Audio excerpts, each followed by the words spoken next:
Thank you, Mr. Chairman. First off, from the comments I just heard from the committee, I cannot thank you enough. And I will recognize each of you individually in a moment. But first off, I want to thank the men and women of the LGBT community. They have been brave enough to push this issue forward in America, not only here in Florida, where 22 states have adopted similar language to what is in front of you right now. They have been the courageous one to take an issue that was not talked about a decade ago and has changed the perspective in the vast majority of America. So thank you to them. I would like to single out their advocacy group, Equality Florida, because they have advocated in a way and in a professional way, in my strong opinion, in the Florida legislature. I would like to thank the Business Coalition.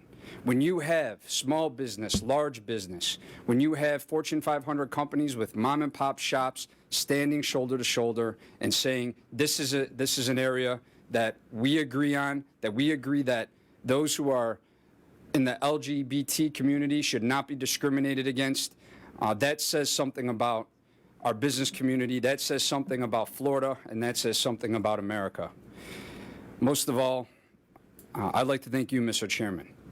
The fact that you have allowed this to come forward in your committee, not once, not twice, but 3 times, trying to move this issue forward, trying to make progress happen in Florida, you are the one that truly needs to be commended for everything that you have done and your convictions about people making it legal to allow people to be discriminated against goes without saying. Senator Simmons, for the hours of work that you have put in this within just this past week alone, dissecting the bill, digging into the language, trying to find every way of compromise.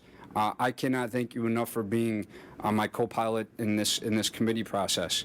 And that goes for Senator Soto, who has filed amendments, who has come and spent countless minutes or hours in my office trying to figure out a way that we can coalesce around this, trying to make it a better bill.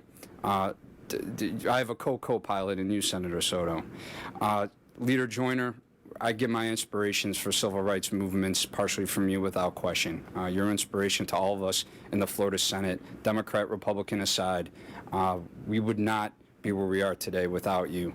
Senator Ring, I listened to your comments you just made, and some of you may or may not know this, but the next committee stop would have been Senator Ring's committee, and he agreed to take this very bill up next week.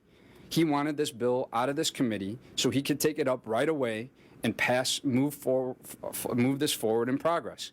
That's the commitment he made as chairman before this was even heard the first time. So Senator Ring, thank you. I know where your heart and head is at, and no doubt in my mind we would have gotten this much, much farther. You know, as the bill sponsor, I was prepared to look at every amendment.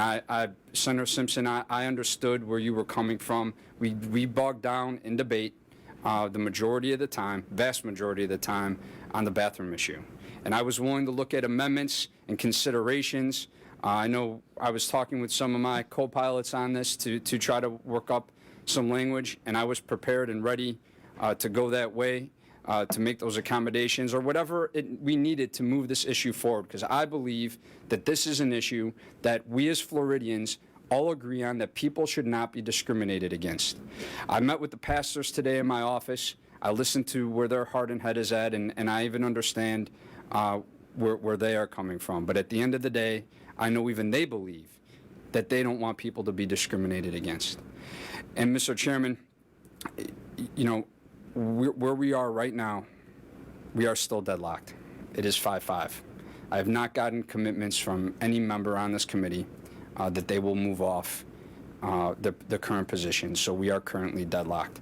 I don't believe that this is the right thing to do, but I believe we need to move it forward, but you either have the votes or you do not have the votes. And I stand in front of you, and I appreciate Senator Simmons' motion, but we do not have the votes at the present time unless somebody speaks up, but we're deadlocked.